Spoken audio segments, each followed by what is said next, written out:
now, everybody. Quiet, listen to me. We're going to start a show. Now, some of you people have been with me before. You know it's going to be a tough grind, but we're going to have a show.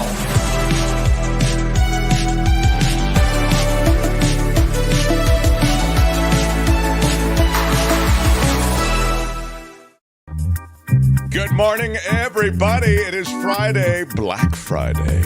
Oh, yes. We have a big Black Friday announcement for you this morning.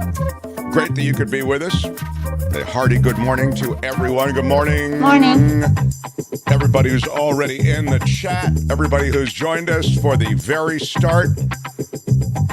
You know, the opening kickoff. A lot of people join late. A lot of people join in replay. Welcome to the replayers. I want to welcome everybody who's listening in replay right now. Yeah, well, shout out and good morning. Morning. Yeah. I want to also say good morning to John Daly. Morning. Yeah. And good morning to Tony. Morning. Kim is only with us for the news. She will not be with us for the rest of the show, but we still wish her a good morning. Morning. Yeah. Lynn and Liz and Lulu and Eric and Karen and Greg and everybody, Murphy in the chat. Really cool. Today we've got Friday Fabulous Florida, of course, bottom of the hour. Then the top of the next hour, award-winning journalists weigh in on the week's events and the politics of the future. Jim Avila, former senior correspondent at ABC and Peabody award-winning reporter, as well as Michael Shure from TYT. They'll both be here. We're very excited that they both are with us on Fridays, and on this holiday weekend, they'll both be able to weigh in. So a lot of football yesterday, a lot of food yesterday. It was kind of crazy. I hope we impressed upon you the need for us to bring subscribers to this channel by you pressing our case through the holiday weekend at all holiday meals. You simply get people to take their phones out, go to YouTube, and hit the subscribe. They never have to watch the show. That is our mission at the moment, to build, they call them subs in the YouTube world. I knew none of this 2 months ago, none of it. And now I'm like, you know, my head is spinning with all this stuff. But you guys have been so great. All of you who are watching, listening right now, however you check in with the show, you've all been just awesome. So thank you very, very much. We have super stickers and, of course, all the ways you can contribute. Super Chat, Patreon. Our website is themarkthompsonshow.com. There are links to PayPal, to Patreon, and then, of course, to the YouTube channel at the top of the page. So I do have a big announcement, and I don't know if I should do the announcement now or if I should do a little news first and then maybe do the news and then we'll talk to Moskowitz and then toward the bottom of the hour do the announcement. You think, John, for the... Yeah. I think that could be... that's a good plan. So that's what we will do. Before I get to the news... Oh, don't forget Moskowitz. I want to mention Steve Moskowitz, who is our guy. You know, Moskowitz is a friend of the show, approached us about being a sponsor, and he's a remarkably gifted and talented, dependable advocate for his clients. That's why I'd love for you to include Steve Moskowitz in your tax planning. Let him be your advocate. Let him find money for you that you deserve to keep. We pay so much money into this government. They send it to Ukraine. They send it to pet projects. They send it to all kinds of things that you may be okay with, or you may have real issues with. But there's also money that you have coming back. Steve Moskowitz can help you get that money. And he's drawn out a few of the things that he's good at. That is to say, finding the nooks and crannies in the tax code. But in your particular case, there might be even more. So Steve Moskowitz is 888-TAX-DEAL, 888-TAX-DEAL, 888-TAX-DEAL. You can also find him online, MoskowitzLLP.com. So very, very cool stuff.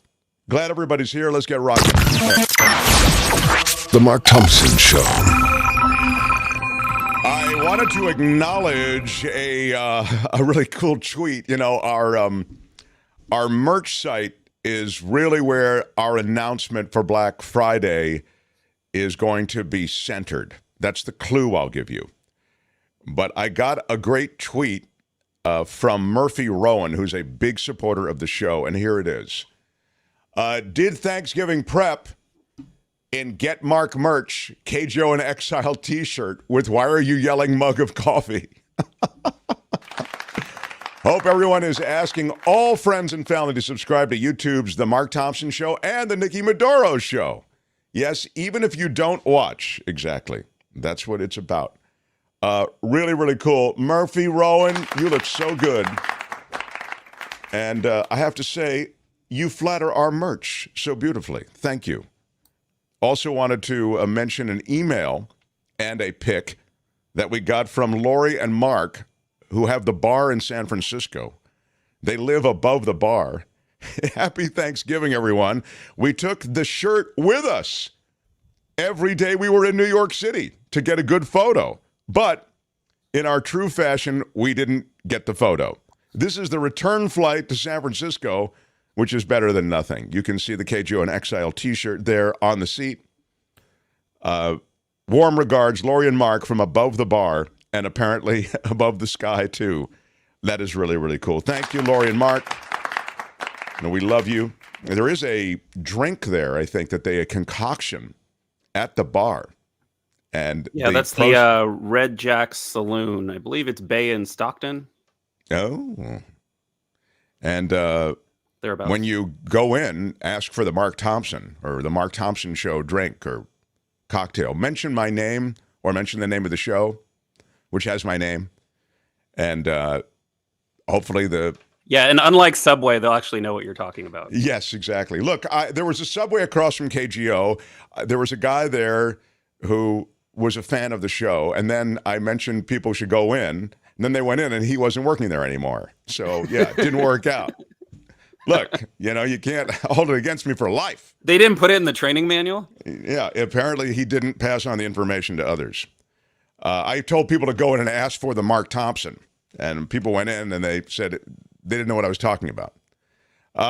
We also got an email from Mario Diaz. Mario, check him out. Look at that. Look at that. Handsome devil. Hi, Mark. I want to thank you and the crew for the great show. I'm a truck driver from Greenfield, California. Listening to the show makes my day easier. Right now, I am watching the show while relaxing in my truck in Sturbridge, Massachusetts. Come on with that. That is a great shot. That is such a terrific shot. Mario, you're the best. Thank you very, very much, my friend.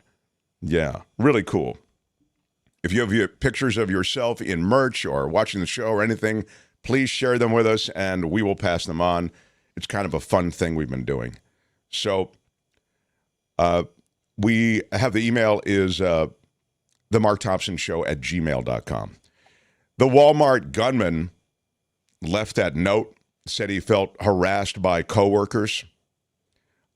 This is a guy who clearly has stepped off the curb completely, but he leaves a note which explains, in air quotes, his motivation. Sorry, everyone, but I did not plan this. I promise things just fell in place like I was led by the Satan. This is Andre Bing is his name. He wrote it in this letter titled Death Note. It was stored in his phone. My only wish would have been to start over from scratch and that my parents would have paid closer attention to my social deficits. I was harassed by idiots with low intelligence and a lack of wisdom, he wrote. The associates gave me evil, twisted grins, mocked me, and celebrated my downfall the last day. He, of course, was found dead inside the break room. It was a self-inflicted wound. He had no criminal history, was dressed in civilian clothing. I wouldn't expect the shooter to use the term social deficits. Yeah, I don't know where he picked up the lingo, Usually it's more like me shoot, me angry. Yeah, I don't know. I mean, these people who are involved in these mass shootings, actually, they may ultimately boil down to what you're talking about, but the reality is they have long treatises that they write on what their motivation is and issues that, involve everything from society to personal grievances. And clearly, in his case, it was all personal grievance. He felt slighted. His phone was hacked, apparently. He was humiliated by that hacking. These are the things that happened. But look, you can feel humiliated. You don't go massacre people. So this guy obviously had a screw loose. I get it. He didn't have the best home life. He had a bad home life. I don't know, abusive, whatever it was. It's just so beyond the pale.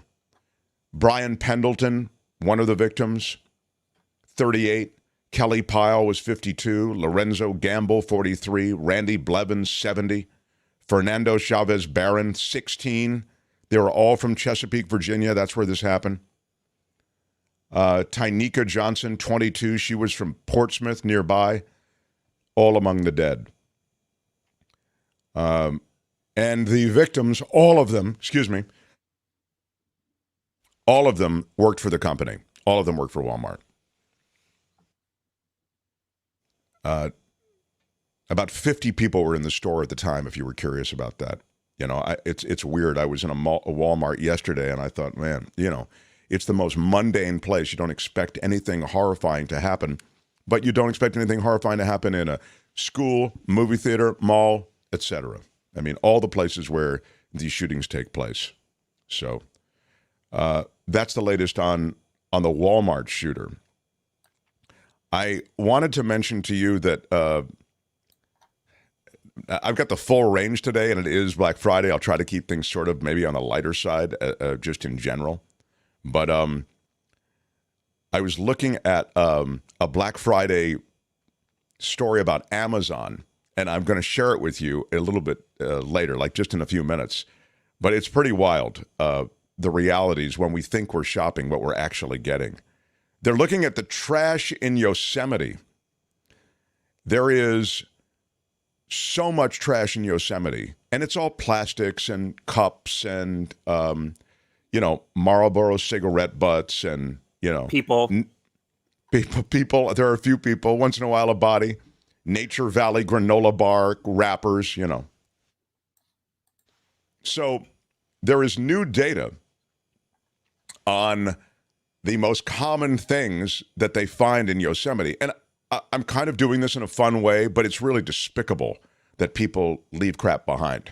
I mean, actually, crap left behind would be the best. If you could literally, you were just, pooping in the woods of Yosemite, that'd be fine. I mean, there are plenty of wildlife doing that. But the idea that we leave plastic and materials, Gatorade bottles and, as I say, all of this stuff is, it spoils the environment. It's dangerous for the wildlife, etc. So there's a group that does regular cleanups, and they made a list of the litter they found the most in Yosemite. 558 entries, 16 parks. So this is all across the national park. So Yosemite is just part of it. They it's a nonprofit focused on reducing plastic use worldwide. This Five Gyres Institute, it's in Los Angeles. So they encourage travelers to submit accounts of litter they found while visiting the country's national parks. I was concentrating on Yosemite because it's close by. But they drew 558 entries in 16 parks. Yosemite had a trash cleanup event, though. That was put on by the Yosemite Climbing Association, and they get thousands of volunteers at that event. It's a 5-day event each fall. 14,780 pounds of trash picked up by more than 1,300 volunteers. That's just in Yosemite. What? 88 litter entries submitted during the summer months. Here is what they found. Among the most common items found. This is like Family Feud. It really is. Show me. You want me to go least common to most common? Yeah. Okay. Yeah. All right. The least common, it's very COVID related. What would you think would be the least common COVID-related, though, kind of newer piece of litter that you'd find at Yosemite. What's that? I think you gave it away. Yeah, I did kind of give it away. If you guessed face masks, yeah, give yourself a ding. Then reading materials was next. Food wrapper was next. This is from least common to most common. Other bags after that. Bottle caps and rings after that. Here are the top 5. By the way, bottle caps and rings is essentially tied for 5, but here is officially 5. Beverage bottles. Other bottles. What are other bottles?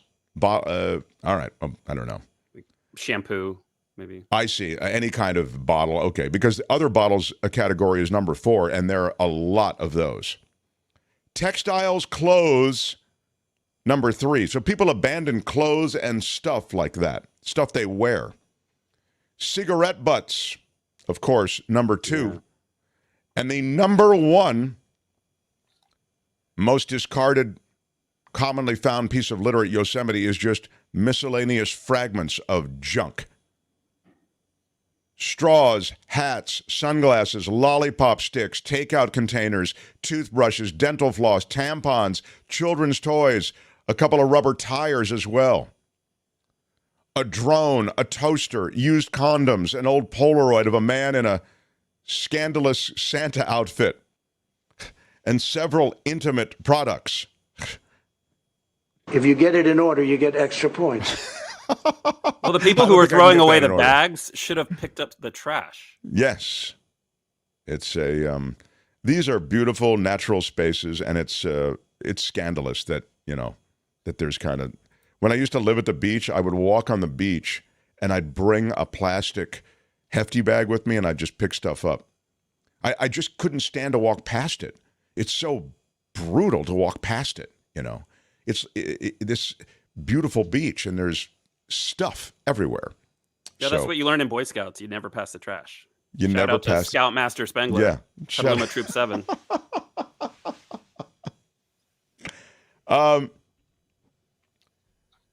Kelsey Grammer is explaining why David Hyde Pierce won't be in the Frasier reboot. Kelsey Grammer is saying David Hyde Pierce, Niles, will not be in the reboot. What? Yes, I know. When we come back, I will tell you the reason why. And I have a major Black Friday announcement about this show and Black Friday.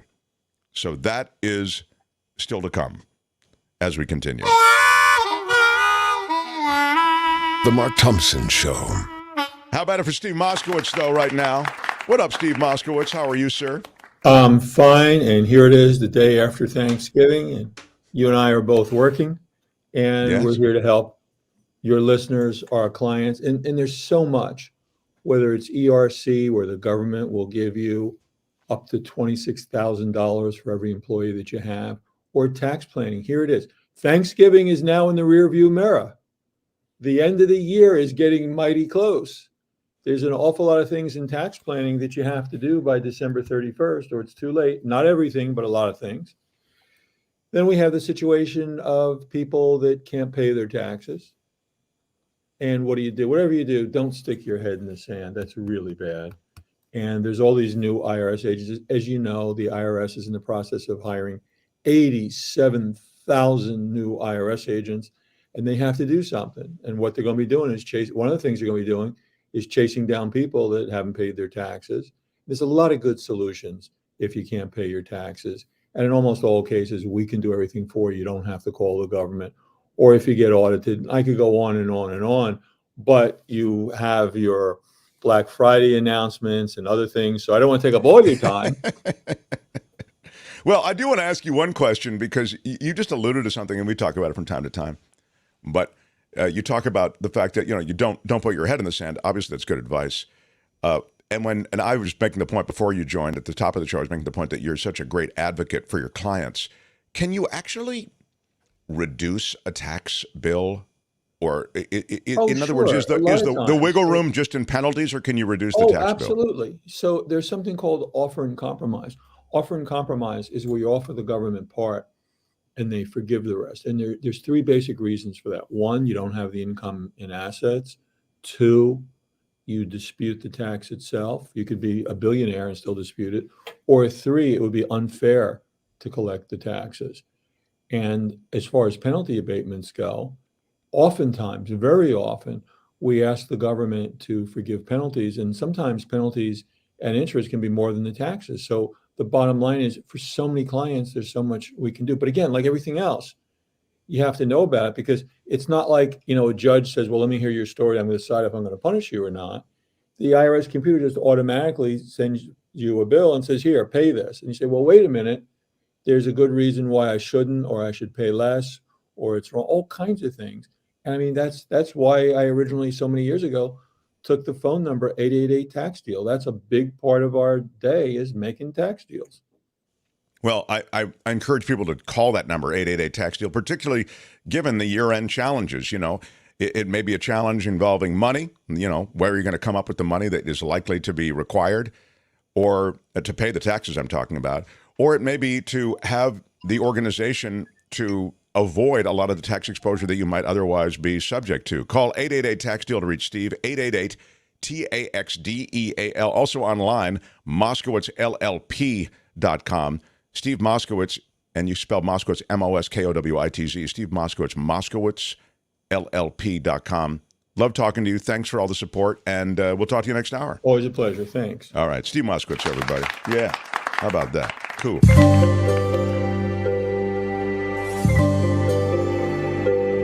The Mark Thompson Show. Kelsey Grammer is bringing Dr. Fraser Crane back, and he's doing a revival of the hit series Frasier. It's weird because,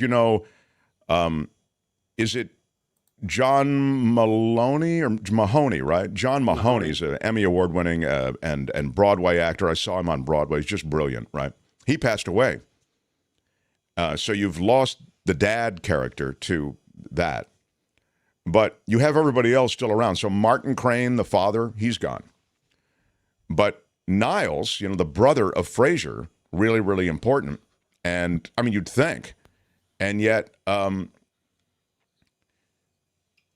levels are too hot? Just tell me these things, Tony. Damn it, tell me. Sorry, I was just going to tell you. Next time when you're doing it during news, something, just pull them down a bit. Unbelievable, Tony. Just tell me. You're in the middle. You're in the middle of something. I didn't want to interrupt. My God, it's just. Why are you yelling? Sorry. All right. Let me start all over again. Smashed it with your iron rod. Is that better?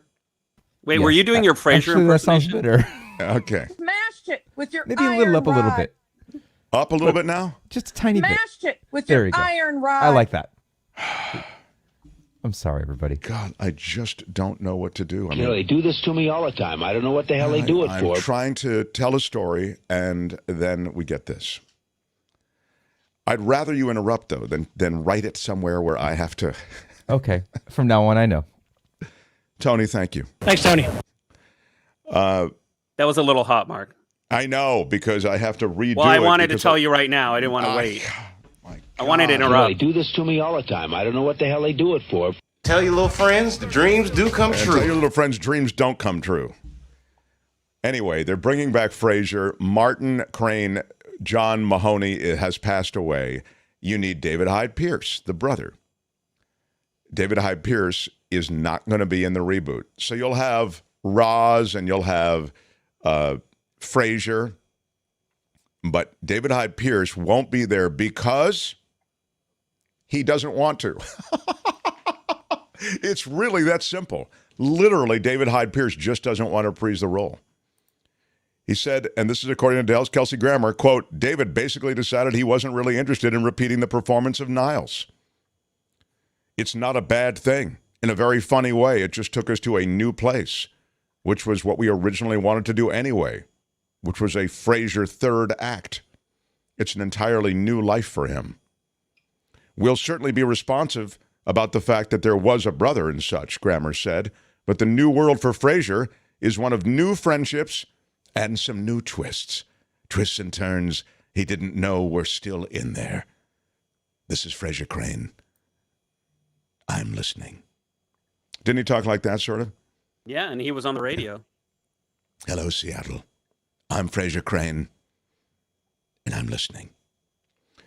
He's spinning it. I don't know. I guess it'll be, I'm sure it'll be fine. Kelsey Grammer's talented and everything, and the other people who are still around are talented. And he was helped by a really great cast, but that's a big loss, not having the brother and not having the dad. So, actually, I was reading another story. Roz and Daphne are not coming back. Is that right? Yeah. Wow. I was reading that in People, Yeah, right. That's the magazine of... That's where you go. Of the Fraser reboot, exactly. Yeah. Elon Musk is saying that suspended Twitter accounts will be granted amnesty next week. He did, wait for it, an online poll, another fixed online poll that Musk did, where he just sets up the poll to reinforce whatever decision he's already made. And 80% of the people said that they wanted those Twitter accounts that were suspended granted amnesty. Yeah.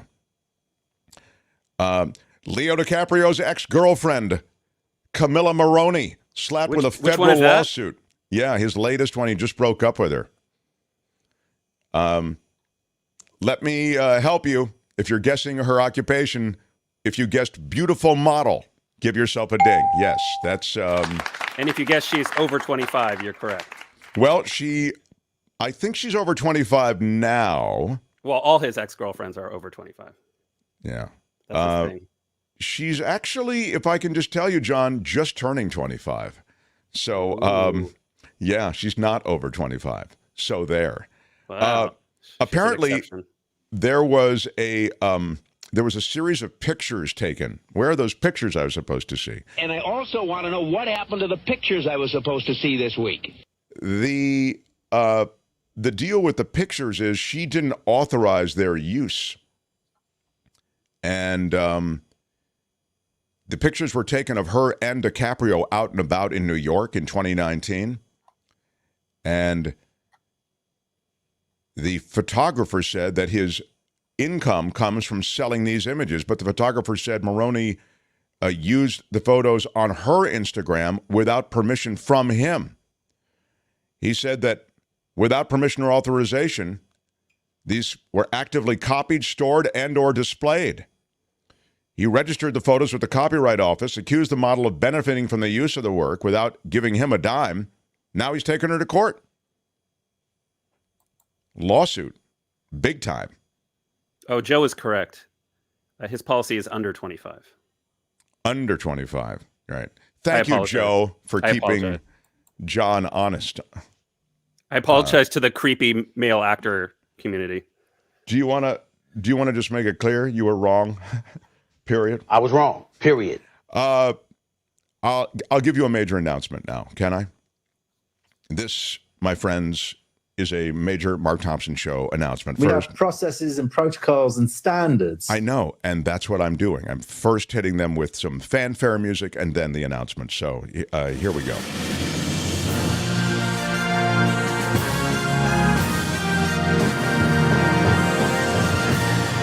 Thank you. I'm your host, Mark Thompson, with a major Mark Thompson Show announcement on this Black Friday. This comes from the merch people. And you'd think I'd have the information in front of me, but I do not. The merch people tell me that there will be a huge Cyber Monday release. It will actually happen midnight Sunday. The Mark Merch winter line for 2022 is coming out, 2022, 2023. At getmarkmerch.com. Hold your applause until you hear some of the great things we'll have. Long sleeve tees, ladies tees, V-neck tees, they're telling me. They're going to be beanies. Really, I know, it's a lot, and it's pretty terrific. Can I show you I wish I could show you the picture. You can find the picture on my Twitter feed. Maybe, John, you can organize that, or Tony, you can get it. There's the picture of some of the stuff, I believe. Am I wrong? And it's pretty cool. I mean, they really were working overtime to get it. Yeah, it's on, it's a merch explosion. So they're saying, hold your monies. Cyber Monday coming up. Watch Monday's show for one-day discount. They're going to have a discount code on Monday that will have you take down on this show. And also they tag you here, John. You should be able to see this as well. And then a lot of that merch will be available on Monday, and you'll get it with a discount code. I think it's really cool. I think it's particularly cool because, as I told you, we set up the merch site just as a fun thing to do at the old radio station, KGO, and all the proceeds went to animal rescue. And I still wish the proceeds could go to animal rescue, but right now I have to try to direct some of the proceeds, any profits, to keeping the lights on here and paying, John and Kim and Tony, et cetera. And eventually some money for me and expenses to be covered, of course. So it's very exciting to have this, and the merch people are working overtime to find new, cool ways to make the merch stuff happen. That'll be happening on Monday. You'll get a discount code here on Monday, and the release of the merch will come on Sunday at midnight. So you can go to the site, see what you like, and then grab the discount code here on Monday. You know who'd look good in the beanie? Mario in his truck. Oh, that's right. Mario's got a beanie. Mario, you should check it out. Check it out, but don't buy before we give you the discount code. Right. So, yeah, we could very, replace very that cool. beanie there, Yeah, Mario would look good with the beanie, I think. You're absolutely right, John. Good call. Yeah. All right, we continue. Smash it like a boss. That like button. Friday Fabulous Florida next. Mark Thompson Show. The Mark Thompson Show. On the Mark Thompson Show Network News, I'm Kim McAllister. This report sponsored by tax attorney Steve Moskowitz at 888 Tax Deal. A new report says the man who committed a mass shooting at a Walmart in Virginia had a manifesto on his phone. This is according to a law enforcement source. The suspect was reportedly mad about the state of his employment. That shooting left 6 people dead Tuesday in Chesapeake. Russia and Ukraine engaging in a prisoner exchange. They did so on Thanksgiving, with each side returning 50 soldiers. The exchange was done after negotiations between the two nations, and it happened as the conflict has now lasted for 9 months. Police in Germany say a hoard of ancient coins was stolen from a museum in the southern part of the country. This robbery happened earlier this week at the Celtic and Roman Museum in Manching. That's about 40 miles north of Munich.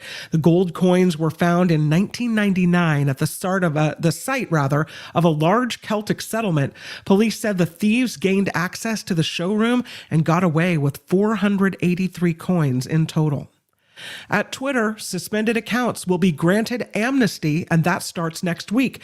That according to a tweet from new owner Elon Musk. Users were asked in a poll if suspended accounts should get amnesty if they haven't broken the law or been part of egregious spam. More than 70% of users said such accounts should get a break. And yeah, you know you're good looking. Californians earning gold stars for health. Total Shape, an online fitness resource, said they analyzed data on key health indicators in America, like Google searches for gym memberships, how many gyms per capita, percentage of adult smokers, and the obesity rates in each state. The top 3 least healthiest states, I should say the bottom 3, were West Virginia, Kentucky, and Arkansas. The top 3 healthiest were Massachusetts, Connecticut, and first place, California, baby. This report, sponsored by tax attorney Steve Moskowitz. For more than 30 years, Steve has put his tax knowledge to work for individuals and businesses alike. If you need help with your taxes, please call Steve. It's 888-TAX-DEAL, or you can catch him on the web at moskowitzllp.com. I'm Kim McAllister on The Mark Thompson Show. They had to close down an entire radio station to silence him. And now, he's here. Ladies and gentlemen, Mark Thompson.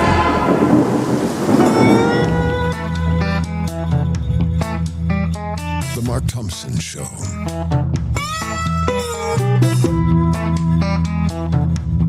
Y'all can all go to hell, and I'm going back to Texas.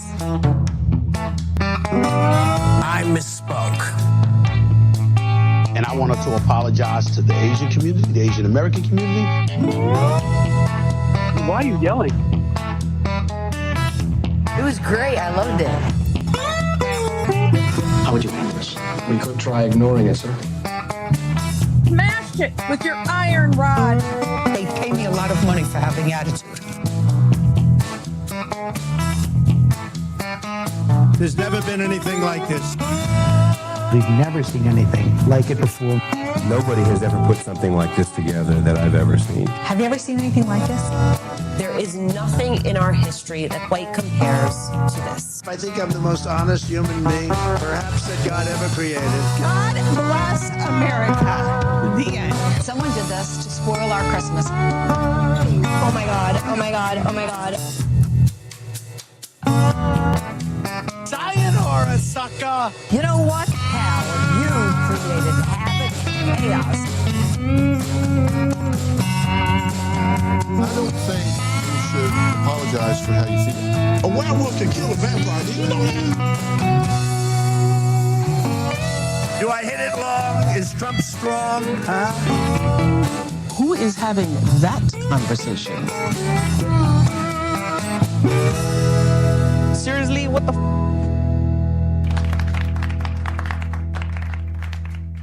What up, what up, what up, what up, what up, what up? Yeah. Oh, wait a minute. Are you kidding me? That is so cool. Now, how do you say your name? Is it Nani? How do you say that, John? Oh, you stumped John. That's a big deal. Fabulous producer, John Daly. Nini Iheheto? Wow. I feel like I really have an obligation to get it right. $49.99, and I can't even say her name. Nene Iheto? Oh. Well, no one goes anywhere until we actually find out how to say it. And Nehi? Well, I'm going to just say this. I'm overwhelmed. $49.99 is close. I'm not going to, but it's close to the cry threshold.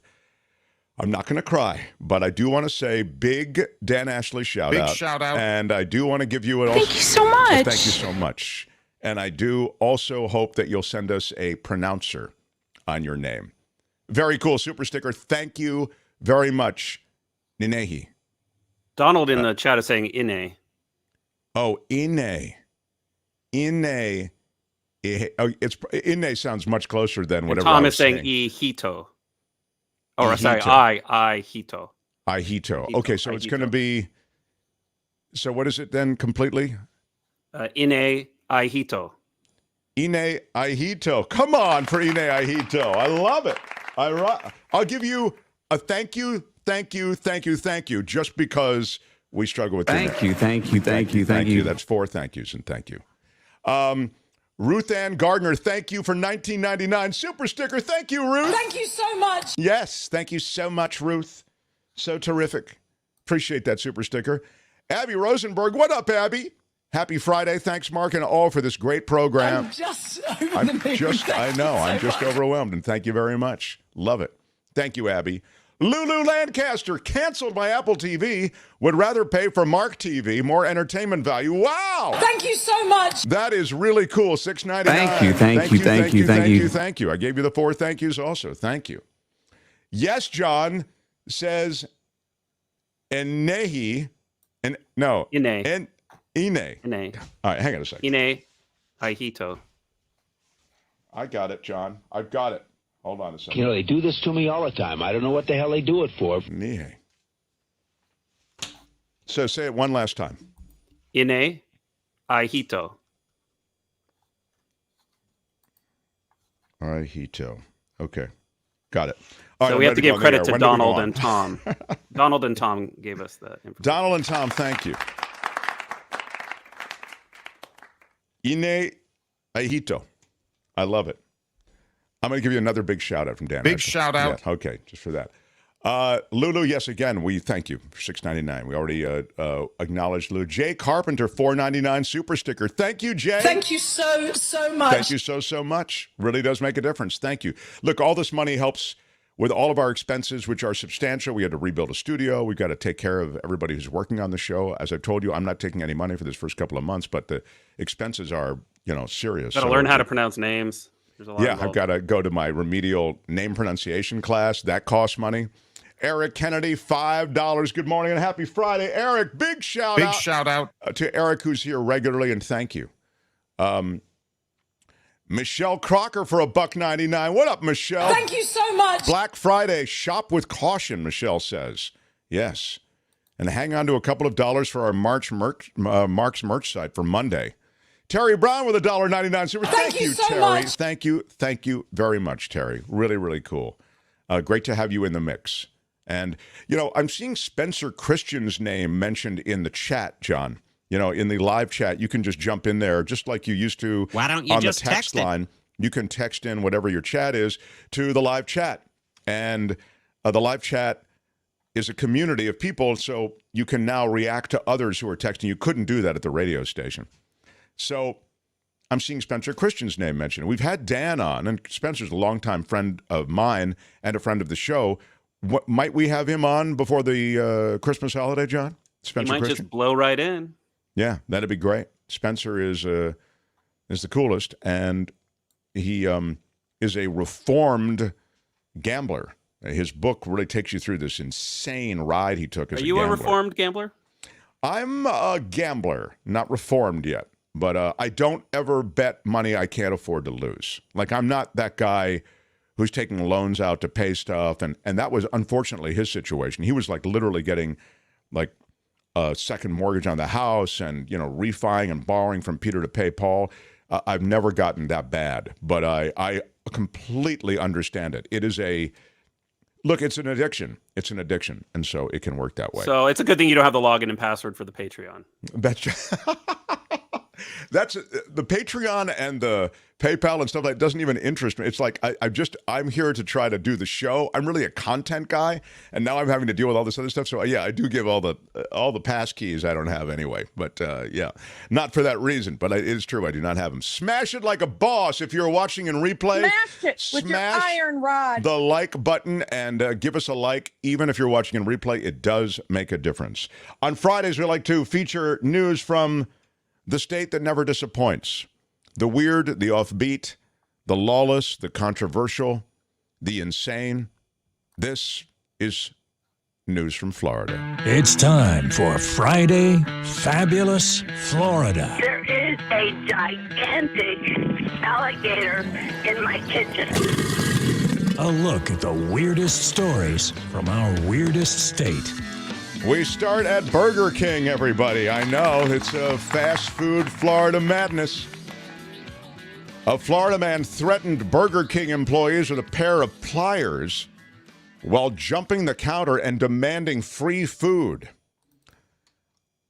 Hubert Credit Jr. He's 50 years old.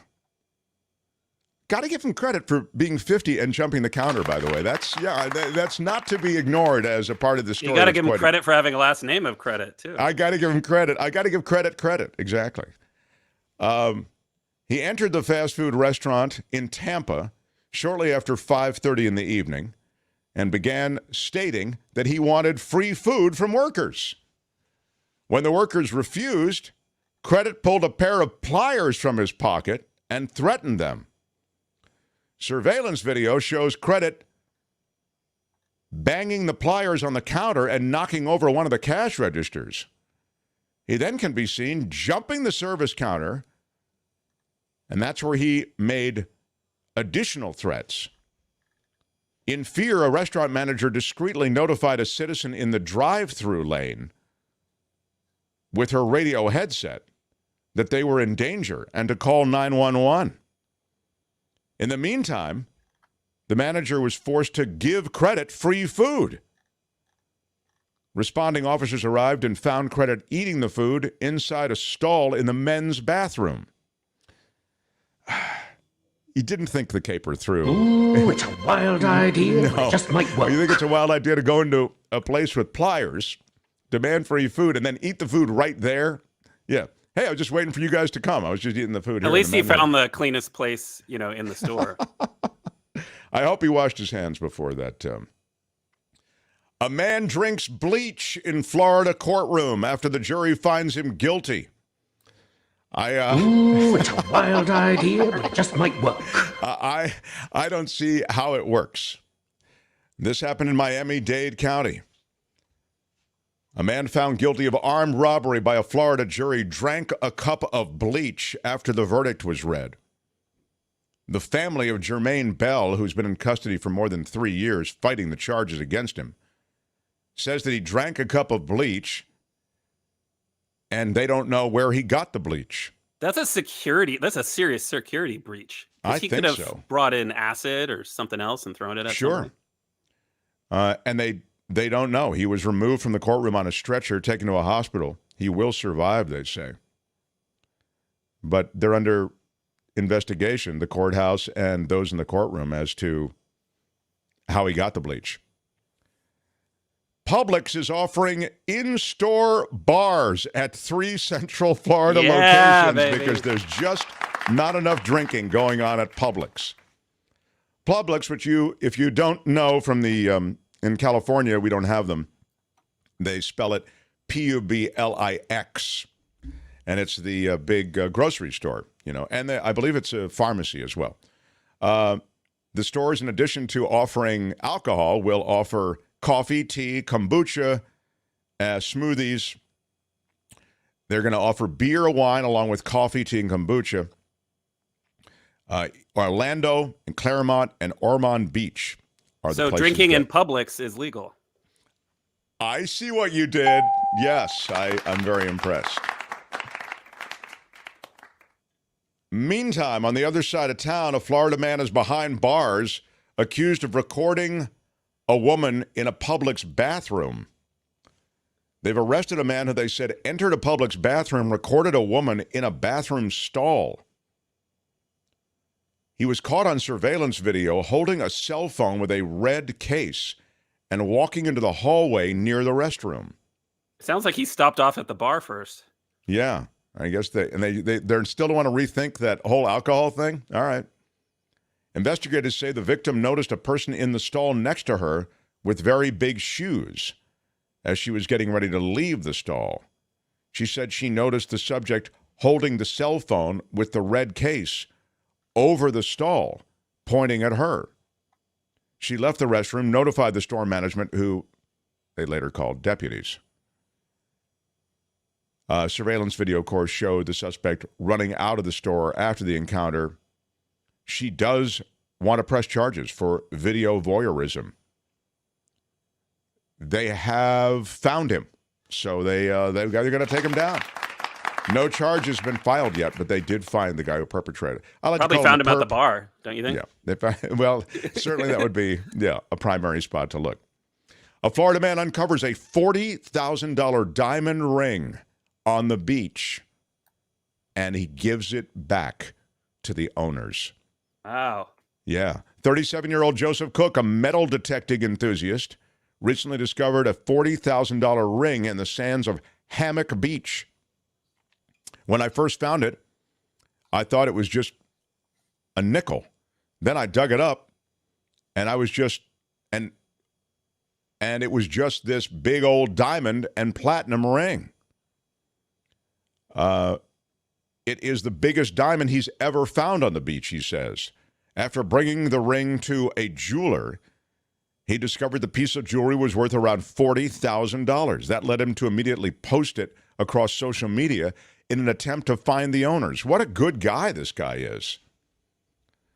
Cook eventually started receiving calls from an unknown number, which he skipped over. He didn't take any number, and calls from an unknown number. Then eventually the number began sending over pictures and messages that led him to realize that that was the owner of the ring. Cook said that he did not receive anything for returning the ring except good karma. This karma came back for him quickly as he soon found another diamond ring on the beach. Seriously? What the? Yeah, Seriously? What the? I kid you not. I messaged a jeweler. You want to know what happened? I literally just got done messaging him. I dug up another ring. What? Can you imagine not giving somebody something for a $40,000 ring? Come on. No, I can't. I told you the story of and I won't tell it now, but I'll tell it another time. The $500 Bellagio chip that I lost, and somebody found it, and they gave it to me. And I mean, it's a really good story, and it's online in a bunch of places because I've shared that story on a couple of shows. But and I'll share it on this show next week. But I gave the guy $100. How can you not give somebody something for returning? In my case, it's a $500 Bellagio chip. This is a $40,000 diamond ring, and the guy gets nothing. Not even a Starbucks card. I mean, it's crazy. Yeah, I mean, you should do. You get nothing. Something. You throw it back on the beach.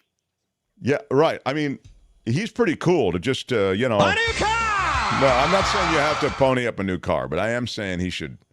But he did find another diamond ring. And so there's that. Meantime, stand by. I'm just got to, here it is. A Florida man accused of killing his girlfriend bragged about her death. And it was in the bragging that he gets arrested. He was already serving time in a Tampa prison for attempted murder. Now he'll face a murder charge for this death of his then-girlfriend in Orange County. I feel like we might have done this story. Bobby Lee Story is his last name, 57, arrested and transported from the Florida Department of Corrections to the Orange County Jail where he was booked on second-degree murder. He's already in jail, and he's bragging about this fact that he's killed his girlfriend. And they go, oh, great. So you're going to be prosecuted for that. Yeah, I don't have that on my list for today. Oh, you don't? No. No, I don't know why it's here. But anyway, yeah, I think we did the story. But you can never do that story enough. But if you get them in order, you get them in order. Well, that throws off the order. It's supposed to be a different story. That's why. It's headlined something different. Oh, okay. It's headlined Epcot visitor, and that when I click on it, it goes to the Florida man accused of killing. Go to the next his, story, and then John will fix it. All right, cool. I mean, it's just a screw up in whoever is producing this thing not so bad, has actually. no idea what they're doing. A stepdad shoots PS4 during argument with stepson. Byron Haynes, 41, faces charges of aggravated assault and child neglect. He shot a PlayStation 4 during an argument with his stepson, according to the cops. Cops say the stepson told them his stepfather, Byron Haynes, was yelling at his sister, and the boy intervened. The boy said Haynes told him to shut the F up and get out of the room. The boy and Haynes began to argue. The man retrieved a gun from his bedroom, and Haynes began to pistol whip this PlayStation 4 before shooting the console. The stepson says that Haynes aimed the gun at him while telling him to leave the room, which is when the boy called his mother to come pick him up. Haynes later claimed he had accidentally fired the gun while beating the PlayStation 4. He also claimed he never pointed the gun at the boy. He was arrested, faces charges of aggravated assault, as I say, assault with a deadly weapon without intent to kill, child neglect without great bodily harm, and firing a weapon in a residential area. If you get it in order, you get extra points. There you go. So I like how he stopped to call his mom to pick him up. I think I would just run out. Me too. Hey, Mom, can you pick me up? I have a gun pointed at me. Right. By the way, I'm not at that house anymore. I left it in kind of with a note of urgency. Yeah.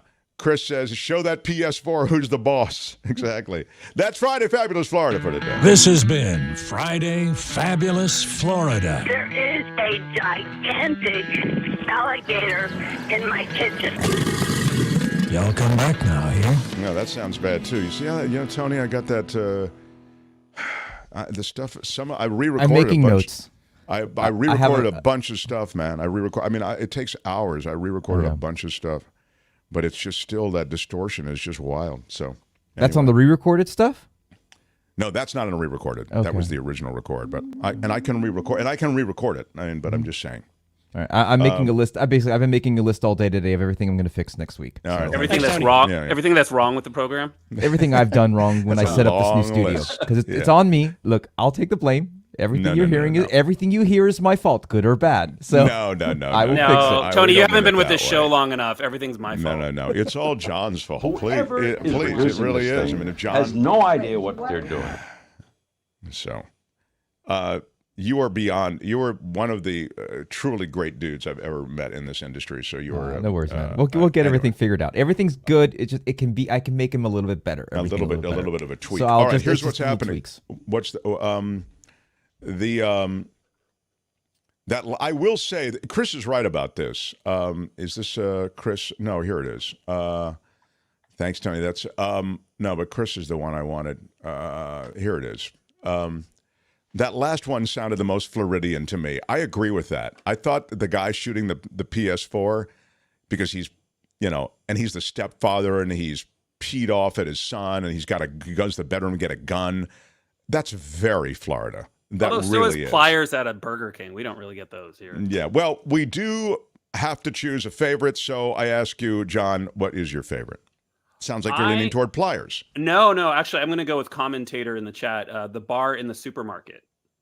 Oh, the bar in the Publix, which will be serving. That's not a bad thought. That's synergy. Yeah, Tony, what do you think? Should I remind you that's a $40,000 diamond ring returned? Drinking is now that guy's just dumb. Okay. Publix. The guy who drinks bleach in the courtroom after the jury finds him guilty. The Florida man jumping the Burger King counter, demanding free food, wielding a pair of pliers. See, the woman being recorded by the guy in the Publix bathroom. That's too dark. That's but PlayStation 4 would have won if it was a PS5. Since it's last gen, PlayStation, not as good. Not as dramatic. I'll go with Publix then at that point. Bar. Publix bar. Yeah. I have to say, for me, it's the guy with the pliers. So that's a close second too. I was right there. I think there you have it. You have to give him credit. You got to give credit. It's the Junior eating credit. the food there that makes it Florida. Right. That's so true. And then he comes back. He's like, "Do you have any sweet and sour?" Jim Avila and Michael Shure will talk politics, the very latest. Thought it was an interesting story I was reading earlier this week about the Republican field for top of ticket and how history may be repeating itself to allow Trump to ascend easily to the nomination and maybe to the presidency. Crazy, but we'll talk politics next. Smash it like a boss. Give me a like if you're watching in replay. Welcome, replayers. Great to have you here. Mark Thompson Show. I've told you it's never easy being in this business. The Mark Thompson Show.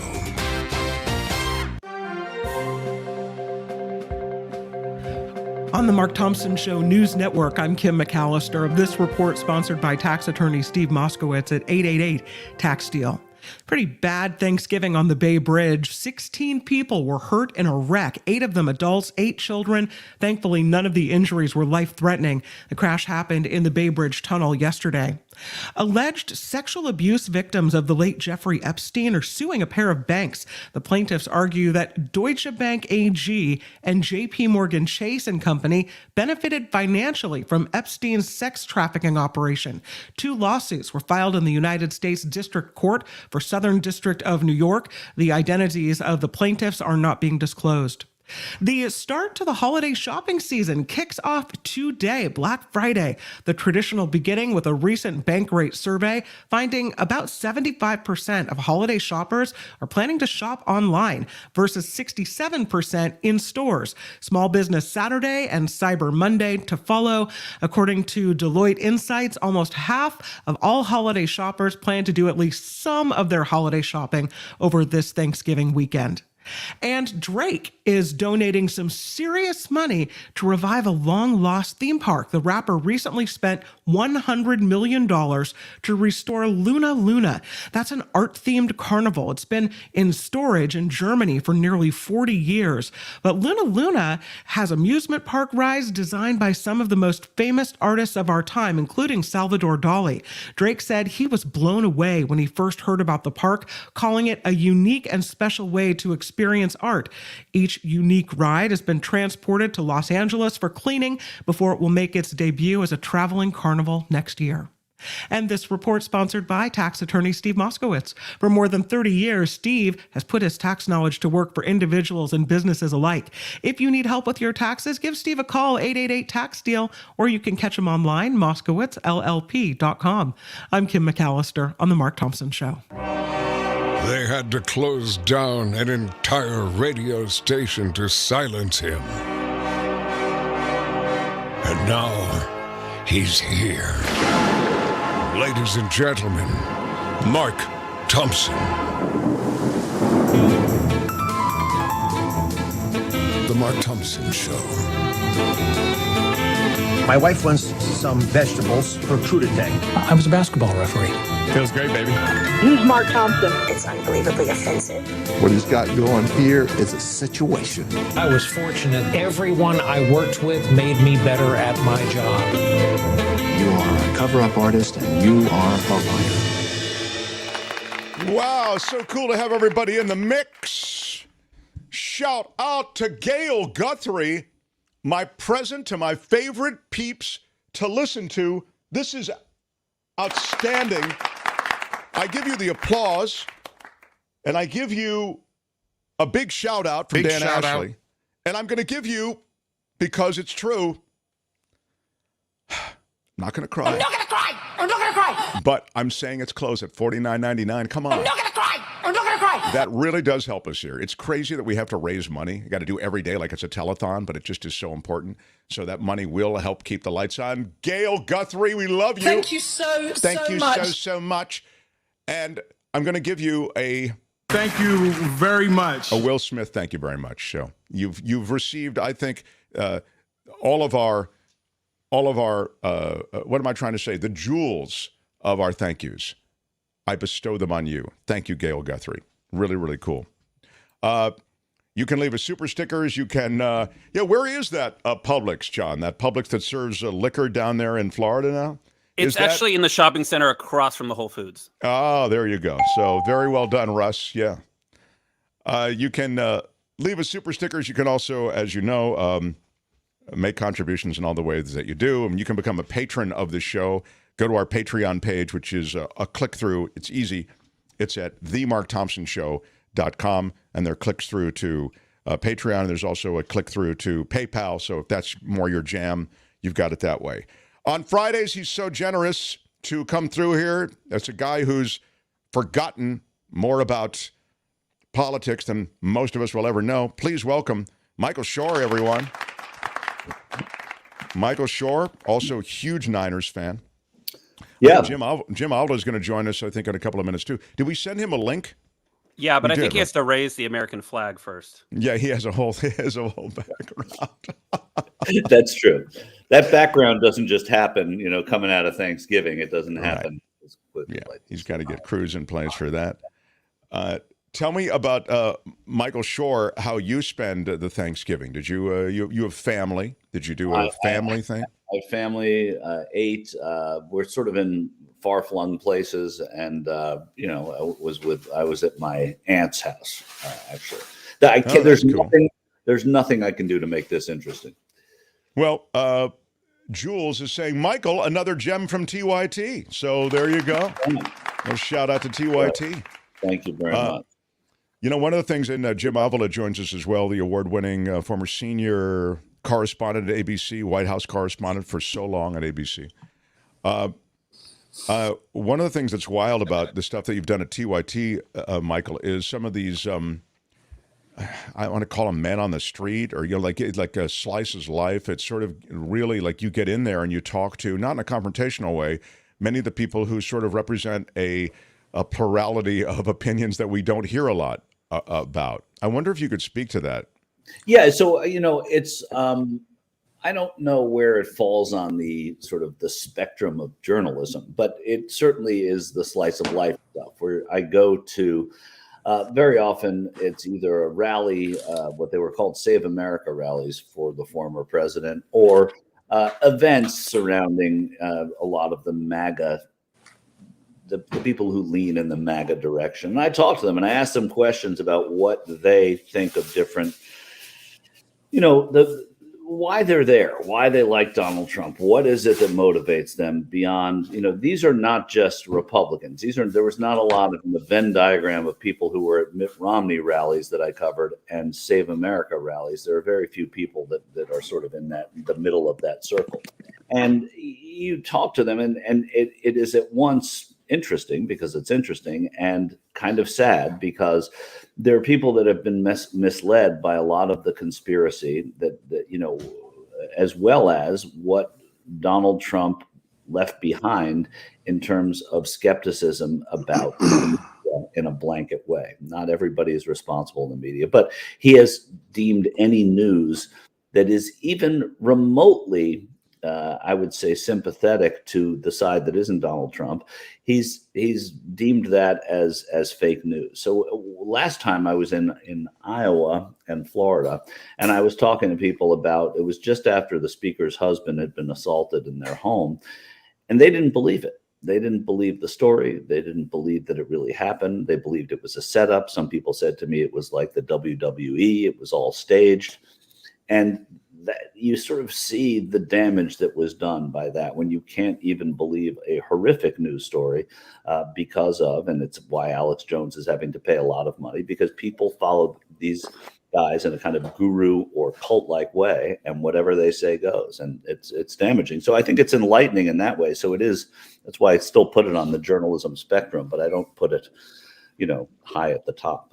Well, the other thing I would just say that, and then I'll get Jim to weigh in, but I just think that if you saw the movie Don't Look Up, there's a quality of denial that can exist at such an extreme level where you're really just denying fundamental facts. When you suggest, like I put it kind of like those Holocaust deniers, or when you suggest that the Pelosi attack didn't happen, you know what I mean? It's just it's another level of bizarre. Now I understand the Qsters are they have a whole wonderland of that stuff.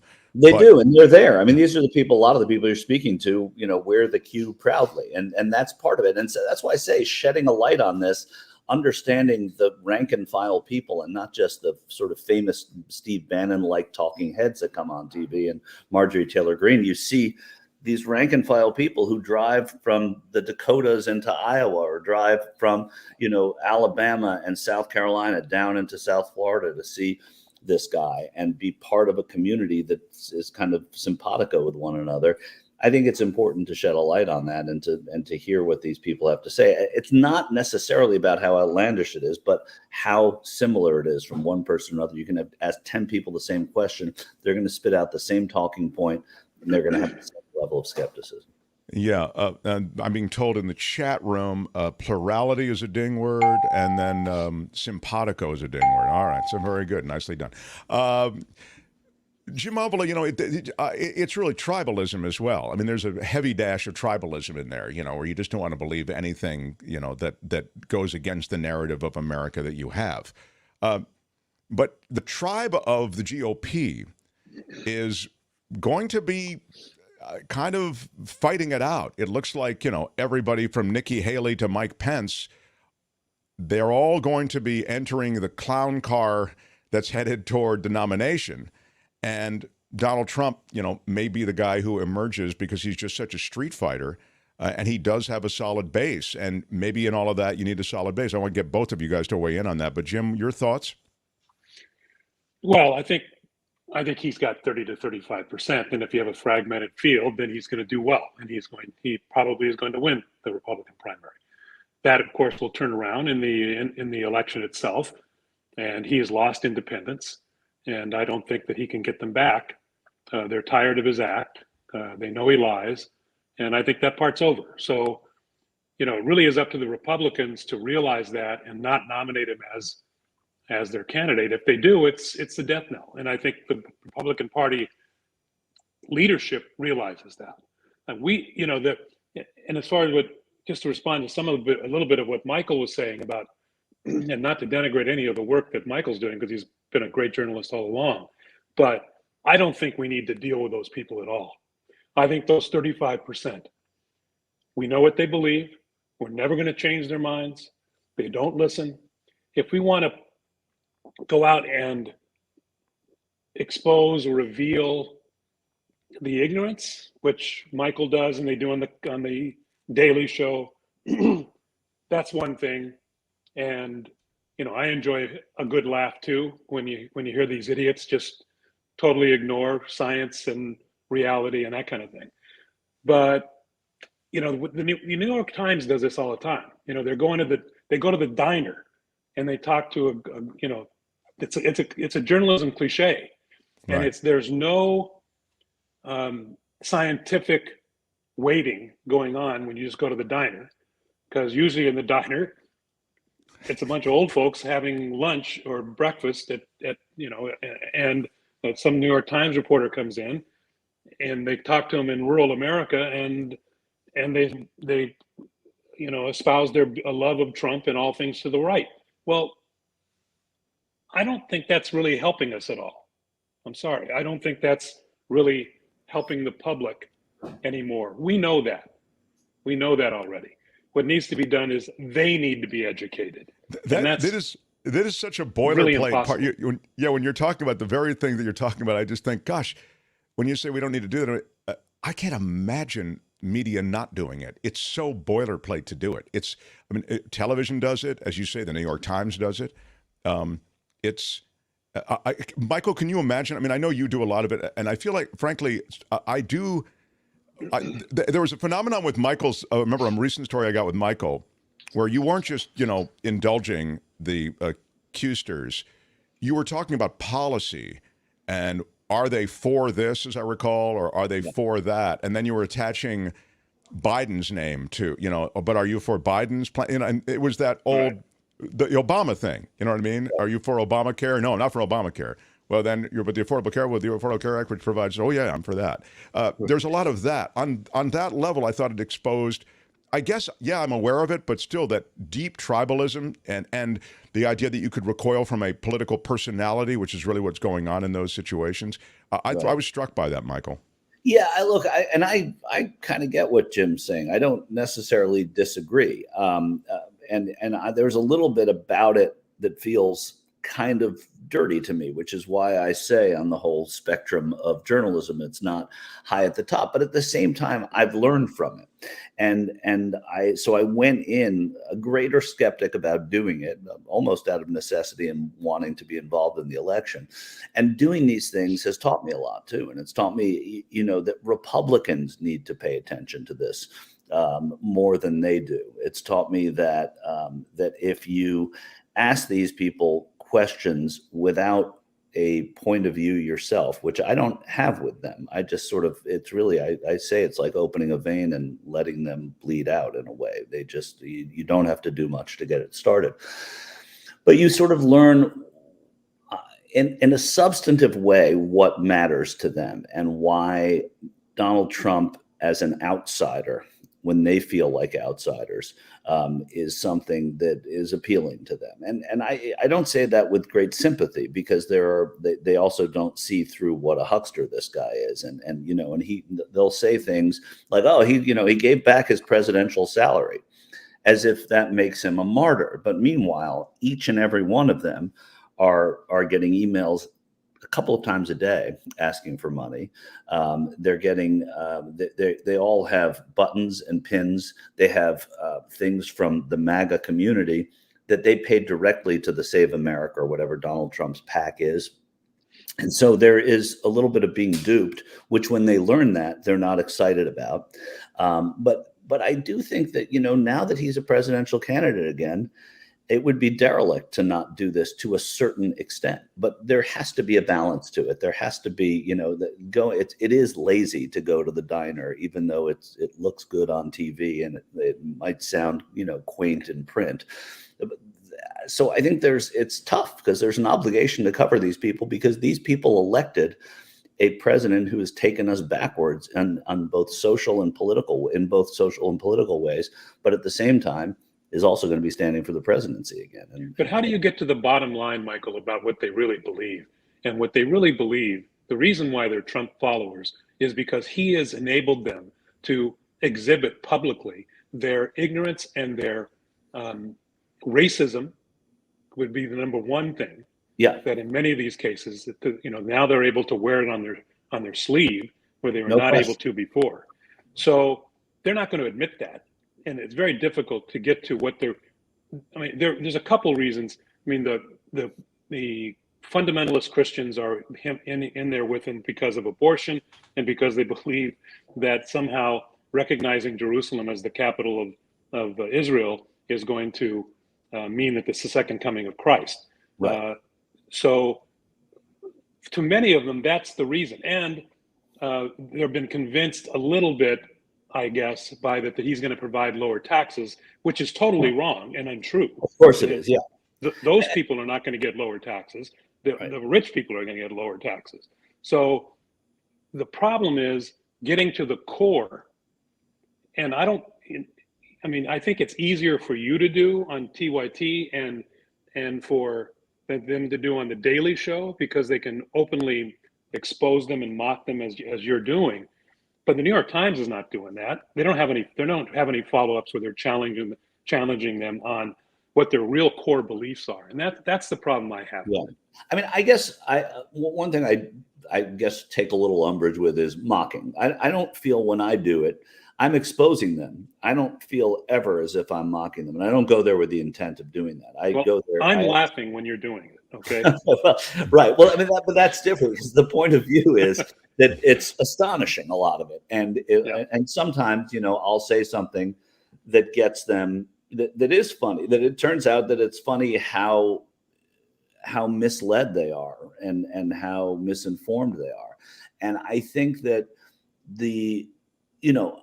but it's not the only story you have to be telling here, right? But he is the biggest enabler in our lifetimes, I want to say, in terms of enabling people and giving power to people who think ugly things and believe ugly things. And the first thing out of most of their mouths is open borders, open borders. The way I read open borders is different than what they're, the way they're trying to portray it. No, it's the same.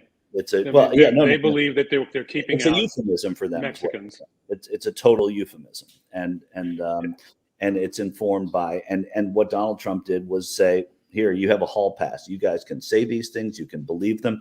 I asked them on the last trip, if there's such a thing as hate speech. And they said, no, there's not hate speech. And that's at the root of what Trump does. So when they say there's no hate speech, freedom of speech then means you can say all of these things. But there was a sort of code of decorum or an acceptability or an embarrassment about saying those things that kept those people, we knew they were there. This person has let them out and said, have a good time with it. Come to my rallies all over the place, and let's keep repeating these refrains. It's a complicated thing, and I didn't think it was going to be this complicated when I started doing it. But there's definitely, I think, a place for talking about this. And then I think it has to be directed towards a bigger audience of people who are on their side, who vote for the same people as they are, but who are not of the same sort of, I think, political sympathies as they are. I'm looking at the chat, and there are a lot of questions related to the top of ticket, and the biggest threat I saw was they wanted me to ask you what you see as the biggest threat to democracy in the next election. There it is. Would love to know who Michael thinks will be the biggest threat in the 2024 presidential election. I see who would be the biggest. Well, we covered. Jim had mentioned that if everybody just sort of goes at it, the guy with the most solid base, that's Trump, will likely prevail. You agree with that, Michael? Yeah, I know, and I don't know if the questioner meant that it was the biggest threat to Trump or the biggest threat to America or reelecting Biden or whoever the Democrat would be. So there are three different answers, really. I don't know. I mean, right now, as we sit here, we'd be naive not to say that Ron DeSantis isn't the biggest threat to Trump. But like Jim, I agree that there's no real threat in the Republican Party to Trump unless he is somehow vanquished, because he is the favorite going in. He has the organization in 50 states and more, and he has the brand name. And there are enough people out there who I think go out and he asked these people this question too. If Donald Trump's not on the ballot, would they be coming out to vote again? And many of them are not sure of that. They're like, no, I come out for Trump. And I've said this to you many times, Mark. It's the Tiger Woods thing for me. It's I only watch golf when Tiger Woods is golfing. A lot of these Republicans or new voters or new political activists, many of them from what Hillary Clinton called the deplorables, the people who were enabled by Trump, will come out only for him. And if that's the case, and he's not on the ballot, well, that's good for Republicans, I think. But I don't know. And so the biggest threat, I would say right now, is Ron DeSantis. I don't see any of these other players doing anything in 24 other than rehearsing for 28. And I think there'll be a fair number of them doing that. Yeah, it's interesting. People are suggesting in the way of the coverage conversation that the more you cover extreme speech like that, the more you normalize it, the more it is in the media at all, the more you normalize it. Yeah, there's an argument to be made for that. I can't disagree with that. I don't know the case. I mean, you also, if it's there, you're sort of obliged to cover it. And maybe the horse has been beaten dead at this point, and it's time to move on. I don't know, but he is going to be the candidate for president. And someone who covers politics has to cover the people that are supporting that candidate, I think. The thing that we may be missing is that Trump will be the Republican nominee, I believe, unless he's indicted. And I think that he may be indicted before that comes along. I think he's going to be indicted by summer. And I've said by spring even. I think this guy is not messing around. He even on Thanksgiving Day filed a motion which said that Trump's defense was not worthy and illegal. And I think that they're going after him. I don't think he's starting all over. I think that's a myth. I think he's using the same people in the Justice Department who've been building the case. I think he's going to present to Merrick Garland the cover that Merrick Garland needs, because he is not a bold person, and that he will take that recommendation to indict if it's there, and will indict him. I'm not sure it's there so much on the documents as it is on January 6th myself, because there's not been any proof yet that he's done anything with those documents that would be considered treasonous, other than holding on to them. And he's a braggadocio. I've always said from the beginning that I know he's a grifter, and everything has to do with money. But in this case, I think it had to do with, I want to post these, and he already has put them up in his bar in Mar-a-Lago. The classified documents in a frame. That's what he wants. He wants to be able to point to the letter that Kim Jong-un sent him. That I believe that's what he's doing. And I think they probably will not charge him with a crime for that. They may slap his hand. They may do something about trying to get some kind of settlement. I know, Mark, you don't think he'll ever settle. But if he's facing jail time, he might break down and settle. The other case, the January 6th case, I think that the special prosecutor is likely to charge on. That's my opinion. Yeah, hard to argue with any of that. And just to further what Jim's saying about Trump, he's still, and this was said about him when he was first a candidate, he's still this guy from Queens who was always trying to make it in Manhattan, and always felt left out because of left out of New York society, left out of New York's wealth circle. It's why he put his name on all his buildings. It's an ego, and it's braggadocio, and it's never going to go away. And those people, I don't think, settle. I think we don't get a ding for braggadocio, Mark. What the heck? Well, we should. I've let you pass on a few ding words. The chat has been keeping track of them, and somebody puts them all together. You guys have knocked down about 3 or 4 solid ones. So anyway, continue. I'm too smart. It is braggadocio, certainly. Yeah. But yeah. So right. I don't know what else to say. So again, I think the answer to that question in the chat is that Trump is the biggest threat to Trump. because if he's indicted and he is not able to stand for the presidency, he is the biggest threat. And thereafter, then I think the natural first inheritor of the popularity, and it will obviously roller coaster because it always does, or generally does, is DeSantis, and that could change. Ron DeSanctimonious. Right. I mean, to watch them go at it, the blood sport part of politics will be wild. I mean, you watch Mike Pence do the book tour, and it's deadly. I mean, somebody I think said it in the chat. He's like anti-charisma, and you need charisma. I say sadly. I mean, I don't want Pence anywhere near the White House, so it works out fine as far as I'm concerned. But you need a dynamic of personality. Typically now in this new media age, that's what Trump has. That's he rode in on charisma and frankly nothing more. Anger, and hate, right, directed toward those things that people felt they hated with him. Hate toward government, hate toward institutions, etc. And then he had charisma. I don't know who in the field has that. And Pence is trying to walk a tightrope here, which is very difficult. He's not skilled enough to do, which is to stand up to Trump and at the same time support him so he gets his people. And he's done a terrible job at it. And I don't see him as a real good candidate, period. I think it's going to be DeSantis and perhaps a moderate of some kind that will go if Trump is in fact knocked out. And DeSantis is, while the blood sport is interesting, so far DeSantis has been smart about it and he's not really engaged. Right. And that is probably the best thing to do. You're not going to win at that game with Donald Trump. So talk about your stuff. I mean, DeSantis is dangerous enough on his own. Just let him. He should just talk about his stuff and leave Trump alone. Yeah. Go ahead, Michael. No, that's absolutely true. And I mean, there was a time when you would have there was an appeal to the anti-charisma, right? I mean, there was always a segment of voters who didn't want the polished politician or I think Al Gore was trying to play that off, but he distanced himself too much from Clinton in the same way that Jim's describing Pence doing.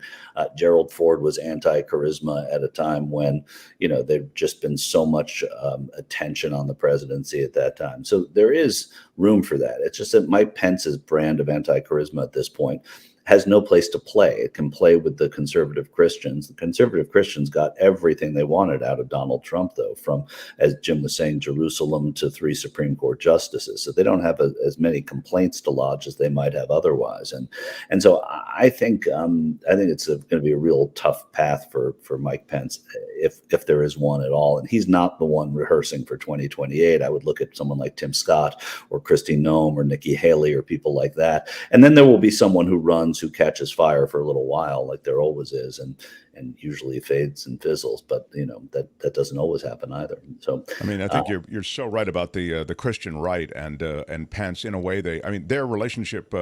Christian right would be just as happy to have Trump ascend to the presidency again. Their relationship with him is completely transactional, and he pays off on the transaction. I mean, Trump really did the biggest solid to all those Christian nationalists. And I consider Pompeo one of them. I consider Pence one of them.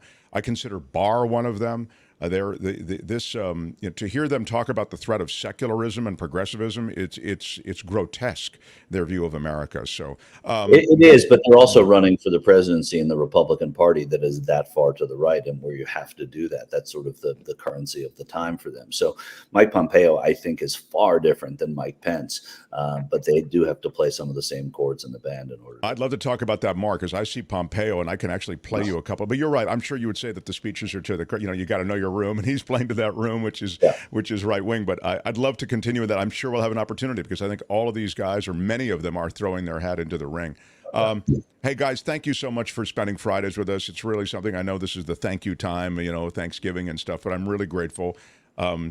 We, in the rich tradition of this show, we give you nothing for being here, and you still you're so lovely to be here on the. You get nothing. That's right. I should tell you, Mark, Jim and I are starting a Patreon just for us. That's different to yours, if people want to. Yeah.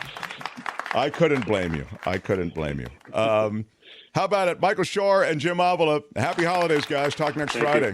Thank you very much. Yeah, wild. Love it. Love having those guys in. We got a lot of show to still to do. The Mark Thompson Show.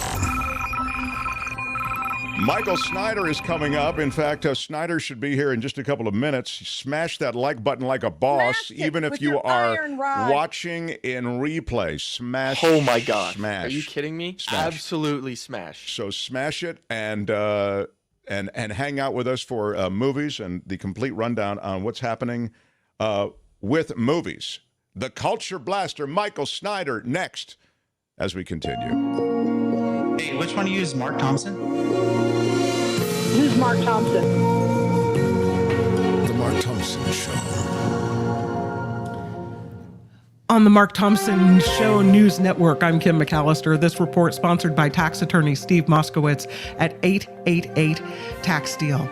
For Bay Area residents, this Black Friday brings our first Spare the Air alert of the winter season. The Bay Area Air Quality Management District issuing the Spare the Air alert, banning wood burning, manufactured fire or logs or other solid fuel being burned as well, either inside or outside.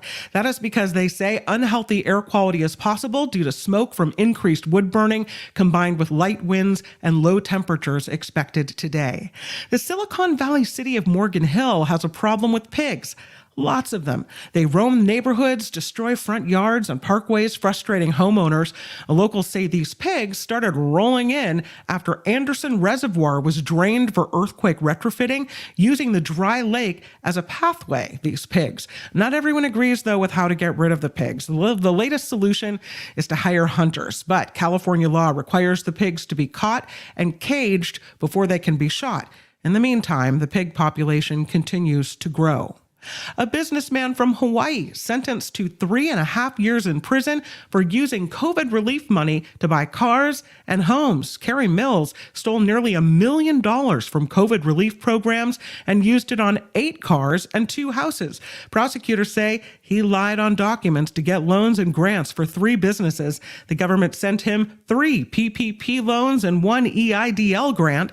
Mills pleaded guilty back in May. He's also been ordered to pay that money back. Doctors' offices swamped with cases of RSV this holiday season. Pediatricians say it's a combination of RSV, COVID, and the flu. Children especially at risk for RSV, adults more prone to catching COVID, the flu, or just a common cold. There is an 11-year-old making waves in England for his brain power. Yusuf Shah got a 162 on a Mensa intelligence test. It's the highest possible score, higher than physicists Albert Einstein and Stephen Hawking, who are believed to have IQs around 160. It also puts Shah in the top 2% of the population. This report sponsored by tax attorney Steve Moskowitz. For more than 30 years, Steve has put his tax knowledge to work for individuals and businesses alike. If you need help with your taxes, please give Steve a call, 888-TAX-DEAL, or reach him on the web at moskowitzllp.com. I'm Kim McAllister on The Mark Thompson Show. They had to close down an entire radio station to silence him. And now he's here. Ladies and gentlemen, Mark Thompson.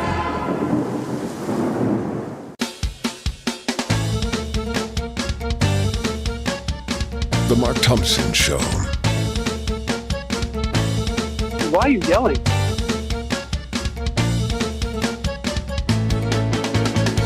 That's not fake. That's real. That's fantastic. Who's Mark Thompson?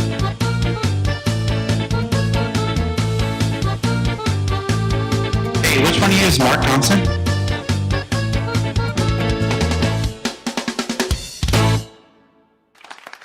Well, you hear how overdriven that is, Tony? I hate that. I hate that. I hate it. I hate it. I hate it. I hate it, Tony. It's in the instant replay itself because Yes. we'll figure it out. Everything has to be re-recorded. It takes me so long to do it. I tell you, people, they do this to me all the time. I don't know. do this to me all the time. I don't know what the hell they do it It's like for. a simple thing. It's set up the same way it always is set up. I don't understand what the problem is. All I did is reset the leads, and they do this. He's down on the phone. And where are those pictures? And I also want to know what happened to the pictures I was supposed to see this week. All right, let's get some good stuff happening.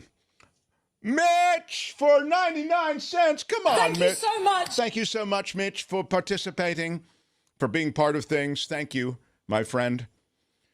You can help us with super stickers, super chats. You guys have been so generous. And let me suggest the Patreon site, because the Patreon site allows you to be a patron. We post all the names of the people who are our patrons. We know you all, and we have some special events coming up in the new year. And I hope that you'll participate in those. We have a really cool few months ahead, and it includes a lot of stuff that we'll be announcing in the new year. And I mentioned we have a major merch drop on Monday. There'll be a discount code provided here, and then you can participate in that merch drop on Monday. But there's some events, honest to goodness events that we'd love to share with you in the new year, and all of the patrons will be included in that. So if you want to support the show, visit themarkthompsonshow.com. There you can contribute to Patreon. You can contribute to PayPal. So whatever is the place you're most comfortable, or the manner in which you're most comfortable supporting the show, we so appreciate it. Hate asking for money, but sadly, it's what we need to do. And most of you have been so generous. And all of you have, it seemed, given in any way you can, either with your support, getting people to subscribe. We need subscribers. So I've told you before, whatever social gathering you're attending, before everybody gets into the conversation, have everybody take out their phone, say, do me a favor. This isn't going to cost you anything. We're going to go to The Mark Thompson Show in YouTube, and you just subscribe. You never have to watch 1 second of the show. It just helps with subscriptions. So that's that. Thank you for participating in the chat. The chat should be live, and if you're watching in replay, you can see the live chat. You can also leave comments in replay. Now, without any further delay, do we have anything else to do, or can I bring Michael on? No. All right, let's do it. He comes and goes on a rainbow. Oh, my goodness, Michael Snyder, everybody. Hi, Michael Snyder. Hold on. Hi, Michael Snyder. Now you can be heard. Can I be heard? Okay, I can be heard. Okay, there you go. Hi, Mark. Hi, Yes, John. Kim in absentia. yes, She's you're right. dealing with leftovers right now. I have no idea what the deal is. I assume everyone is out there looking for those Black Friday bargains, although that seems a little bit insensitive these days. Isn't it about time that we started calling it Non-White Friday? I see. I see what you did with the black, and it's just By it the way, refers to the red and black. You got know some that. inside dope on the Frasier reboot. I now know why Martin and Niles are not there. They're offended by Frasier's politics. Remember, that could be too. His Yes. new catchphrase is, I'm Frasier Frayne, and I'm a conservative Republican apologist. I'm listening to those on the right. You know, Martin was a union guy. That's right. Niles was married to an immigrant. That's How right. could That's Frasier right. get That's along with them? Seriously. Good point. Very, very good I don't point. wanna- Did you used to watch Frasier, Michael I Snyder? love the show, and Yeah. I love the sort of drawing room comedy of it all. And I thought that David Hyde Pierce was absolute genius. He was the comedic linchpin. I mean, Jane Leaves and the rest of them, they were Perry funny. Gilpin. Perry Gilpin, very, very funny. And good Lord, what a great straight man the late Mahoney? John Mahoney was. Yeah. Oh, my God. But think Yeah. about it for a second. Niles married someone from overseas. He couldn't possibly. Niles, are you sure you want to do this? Roz is insistent.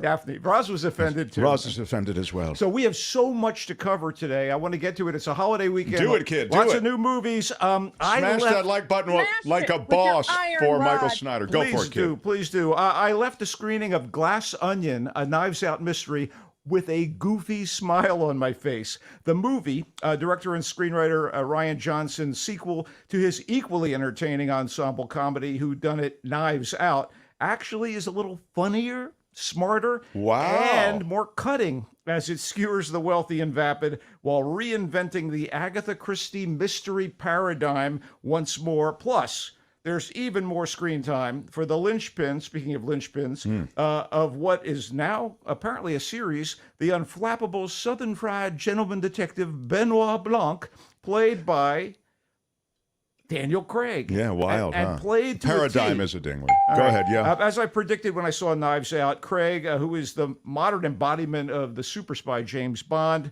has found himself a new franchise. Is Glass Onion really a Knives Out mystery? Nay, It's a Benoit Blanc mystery and a blast as Craig delivers a delicious, witty performance that is oceans away from Bond. Okay, this time out, Blanc is invited to a private Grecian island getaway.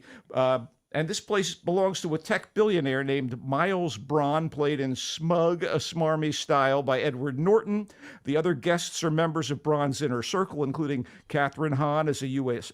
Senator, Kate Hudson as a fashionista and party girl, David Bautista as a kind of a male empowerment guru, Leslie Odom Jr. from Hamilton playing a science whiz, and singer-actress Janelle Monáe as Braun's former business partner. The gathering is intended as one of those weekend murder mystery parties, with the guests trying to find the killer responsible for, in this case, Braun's faux death, and then someone actually dies, and Blanc goes into action. Wow. What? Yeah. There are incredibly cool, blink and you'll miss them cameos and tasty Easter eggs, witty dialogue, sharp satire, and a fiendishly clever twists. Everyone in the cast slays, so to speak, led by Monet. Oh my and God. This may be Hudson's best performance since Almost Famous, really. Wow. But it's Craig as Blanc. He's the center that holds it all together. Blanc seems set for a very long run with Craig and Johnson already developing a third movie in the series. I, for one, can't wait. Somebody in the chat, Michael, is saying that the accent, there it is, Immortal Tiger said, I mean, his accent, really? Wait. You don't like Foghorn Leghorn? Everybody loves Foghorn Leghorn. I say, yeah. I know the murderer. I mean, he, in a way, I kind of am sympathetic to Craig, because if he just uses his regular British voice, I think it's hard for him to get away from the Bond This profile. is fun because it's so over the top. I think that's part of the charm of it. Okay. It's Southern fried. It's not a Okay. real Southern accent. All right. This is in theaters this week for 1 week only, and I really loved it on the big screen. But get ready. It's coming to Netflix on December 23rd when I shall Wow. watch it again. That'll be with great. serious glee, I Yeah. promise you. Y'all can all go to hell, and I'm going back to Texas. There we Okay, go. all right. Okay, Guillermo del Toro's Pinocchio is the masterful fantasy filmmaker's thoughtful, impassioned, visually stunning stop-motion animated version of the story, and it answers the question of how many new versions of Pinocchio do we need? I mean, counting the Disney remake from a couple months ago, we only need one, and it's Del Toro's, which, by the way, pays homage to the look of vintage images that accompanied Carlo Collodi's late 1800s book rather than the Disney version, which trotted out CGI versions of the designs from the classic Pinocchio cartoon in the 40s. But Del Toro's adaptation shifts the focus and the setting from the 1800s to a village in Italy. Are you ready? During World War II, when fascist dictator Benito Mussolini ruled the country and the townspeople were increasingly under the heel of his minions. Although this gives the project an astute, if overt, socio-political perspective, the heart of the tale remains the same as woodcutter Geppetto, mourning the loss of his flesh and blood son, fashions a puppet that comes alive due to the magical ministrations of a friendly fairy. In line with all interpretations, plucky talking cricket is he's basically tasked with keeping watch over the naive little wooden head. And the wooden head, of course, is given the name Pinocchio. These adventures... Overt administrations.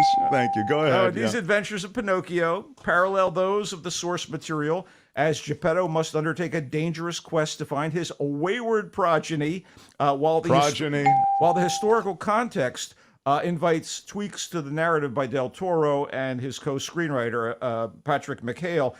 They never feel gratuitous, and all of it is rendered on screen with such beauty and grace and fluidity, as directed by Del Toro in partnership with the veteran animator Mark Gustafson, that the characters have emotional impact comparable to what would be delivered by a live-action cast.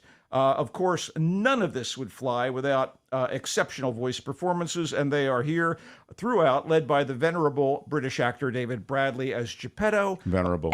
Alongside usual leading man Ewan McGregor, who voices the cricket, and a kid actor, Gregory Mann, as Pinocchio, with starry support from Tilda Swinton, Kate Blanchett, Christoph Waltz, John Turturro, and so on. There are some decent new songs here, too. Look, dude, Guillermo del Toro's Pinocchio is movie magic. It is movie magic. And it's in theaters now and streaming on Netflix starting December 9th. Wow. Wow. So 2 movies you really like so far. Let's turn down the heat a little bit.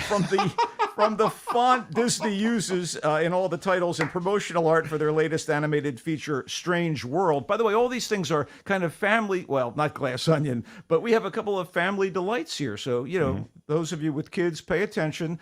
Don't, watch the adult stuff with them, but this works. The latest Disney animated feature after this Pinocchio abomination they just did, Strange World. It's clear they're going for an Indiana Jones vibe, and yes, Strange World is a colorful, creatively designed and rendered adventure depicting a quest that's undertaken by a family, the Clades, whose patriarch was famed explorer Jaeger Clade, and Jaeger went missing years ago while seeking literal new horizons. The current head of the family is the explorer's son, Searcher, who is a very successful farmer who discovered an energy-generating plant, and that transformed the sleepy world they lived in into a kind of hustling, bustling, high-tech mix of urban metropolis and verdant farmland.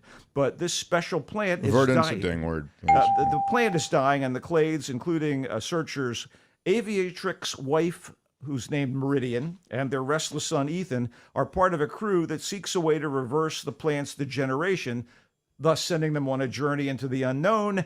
What they find is a visual spectacle, the strange world of the title, populated by strange adversaries, and they also pick up some revelations that cause them to kind of reevaluate everything they ever thought about their lives. And despite some clever ideas and gorgeous vistas and freaky creatures, this is pretty much standard Disney family overcomes obstacles and heals itself stuff, That said, it's a decent all-ages entertainment with gratifying but easygoing representation and good voice work for the Clades, from Jake Gyllenhaal as Searcher to Dennis Quaid as Jaeger, Jabuki Young White as Ethan, and Gabrielle Union as Meridian. It's in theaters where it looks exceptionally good on the big screen, although it's destined for Disney+. I mean, is there even a question? Right. It's a coming, people. But it might be a while. Yeah, we'll see. So that's 3 films in theaters, 1 headed soon to Netflix. That's Glass Onion. Yeah. What else do you have? Okay. Like the Disney redo of Pinocchio. Oh, I'm sorry. I feel like I'm taking target practice on Disney. Disenchanted is another case of the Mouse House going back to a well once more.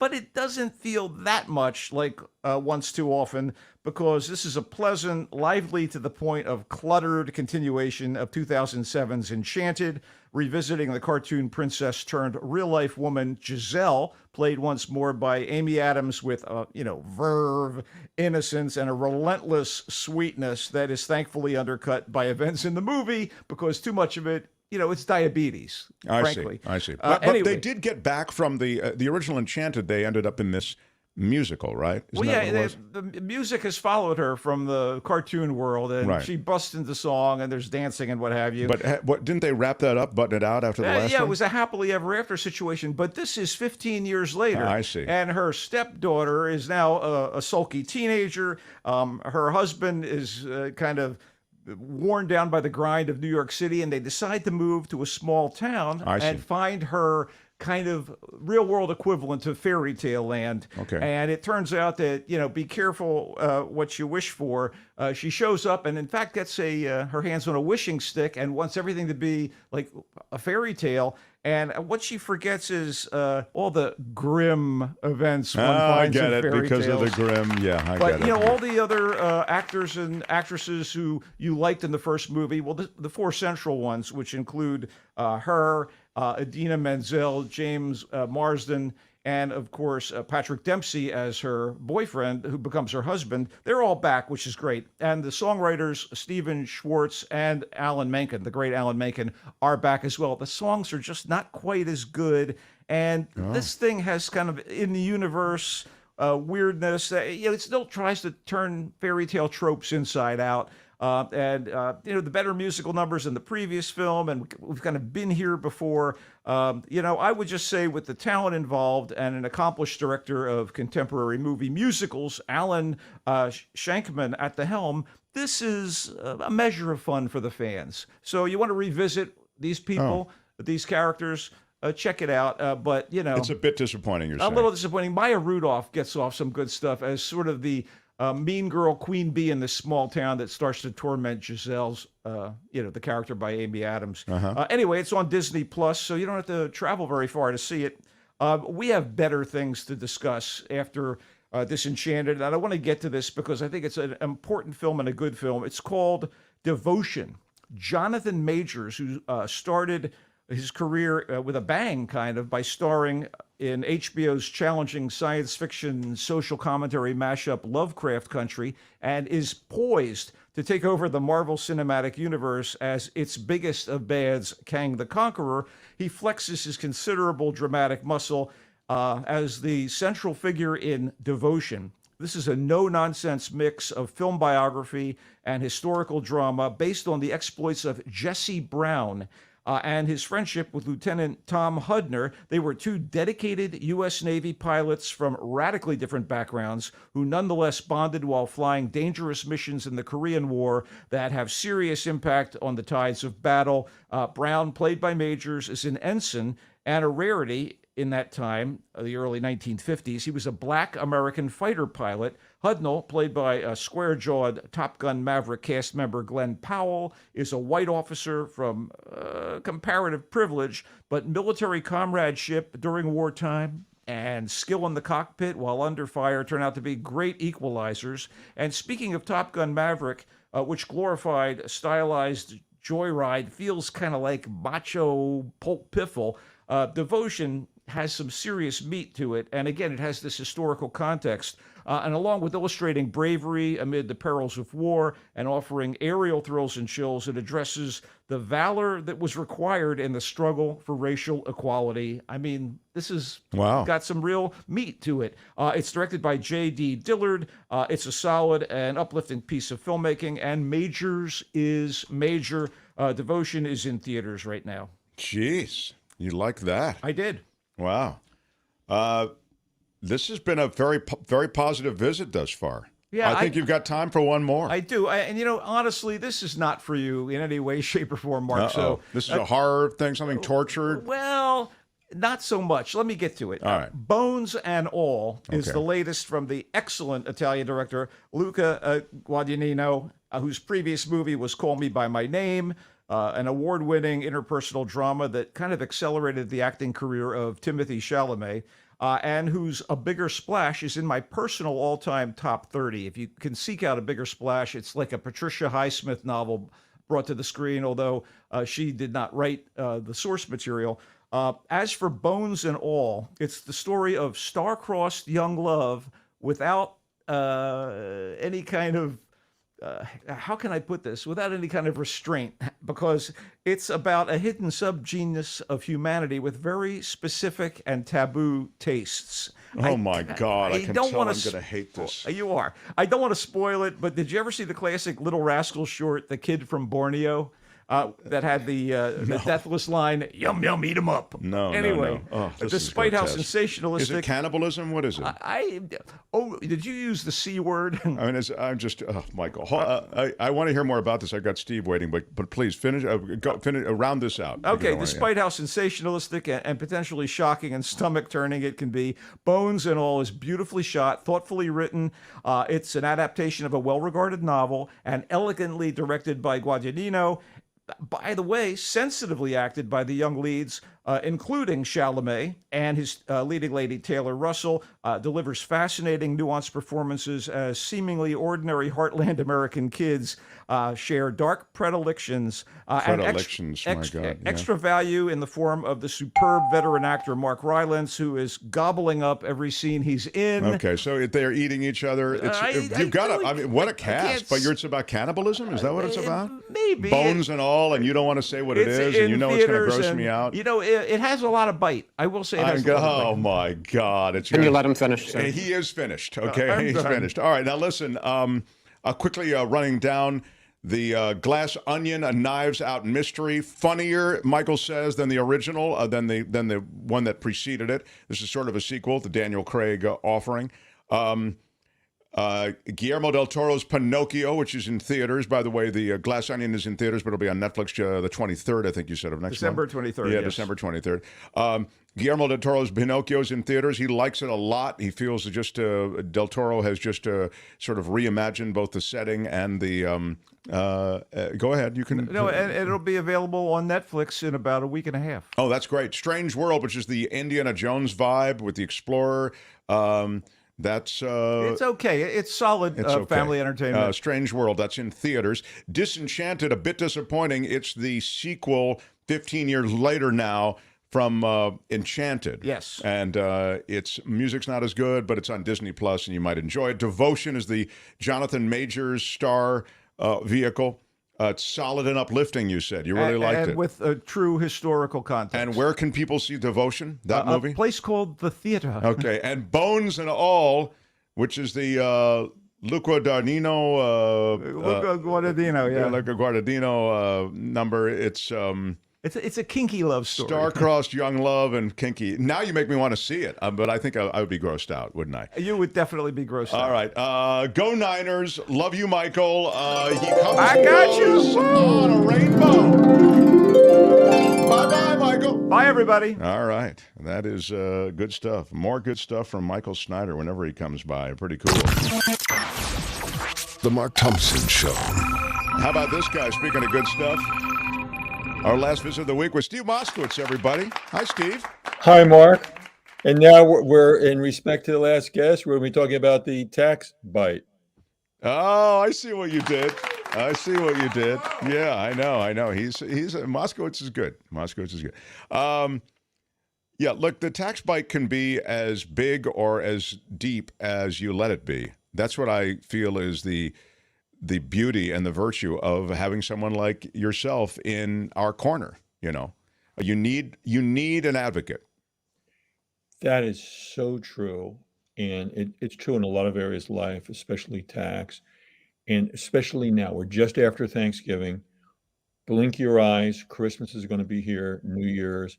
And with a lot of tax planning, not all, but a lot has to be done by December 31st. So the bottom line is now is the time to think about it. And what I talk about is we want to avoid March Madness, which is you're mad in March because you owe so much in taxes. Now is the chance to do something about it. And if you look at the big corporations, they have an army of people like me who say do this and this. Look at Apple. I'm always using Apple Computer as an example because they pay less taxes than mom and papa in the corner. And the head of Apple admits that he was amazed how much of his time he spends with the company's tax attorneys going over these things. That's one of the things. Not to mention ERC, where the government is giving away money. They're giving away up to $26,000 for every employee that you have that qualifies. And then our tax returns. One of the things we want to do is get geared up for tax returns. So right now, before the end of the year, we have a special offering for people to do their tax returns. Talk to us about that. Take advantage of an early bird special that we have. And basically anything in tax, when tax questions, tax problems, if it's tax, we handle. That includes estate planning, because a lot of times people don't realize there's a lot of other things we do. We're a firm of over 40 people, and we do a lot of things, including estate planning, and we can help you with a lot of areas. All you have to do is talk to us. And when we talk to you, much like going to a physician who says, well, you came in because you scraped your elbow, but I notice you have this over here and let's take care of it. There's so much that we can do for so many people. Just talk to us. Yeah, I really think that I've emphasized that in so many different ways, and we continue to. A simple conversation with Steve and his people can reveal so much. And I'll just say this again. If you're not in the Bay Area, you're not in California, Steve has people across the country, clients across the country, even across the world. Definitely touch base with Steve. Regardless of where you are geographically, Steve is able to help.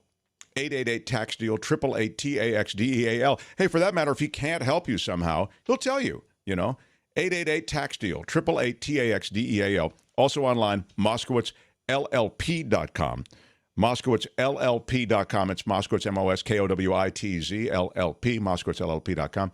Steve, thanks so much, pal. Have a great continuation of the Thanksgiving weekend. Thanks, and we'll Mark, talk to you you Monday. too. Okay, my friend. Steve Moskowitz.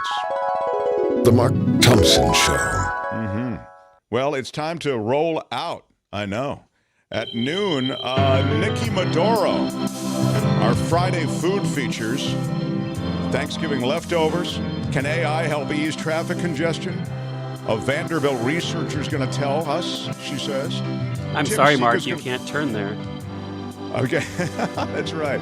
The AI, don't even say it to me. It's, I think you know what the problem is just as well as I do. I really do. The problem is you, Hal. I'm sorry, Dave. I'm afraid I can't do that. Right, anyway. So they'll talk AI. Everything is going extremely well. And so much more with Nikki. Smash the like button while you're here on your way out. I definitely appreciate all the with your iron rod. Do it with your iron rod or whatever's handy. Give us the thumbs up. Pick us up some subscribers over the weekend. But more than anything, have a great weekend. Thank you already for all the support, for being here, for the fun, for the serious comments. Every show is a little bit of an adventure, and we very much appreciate that. Stevens for the Mark Thompson Show. Bye-bye. All right. Out of time. Bye-bye. Have a good weekend. Go America in the World Cup. Bye-bye.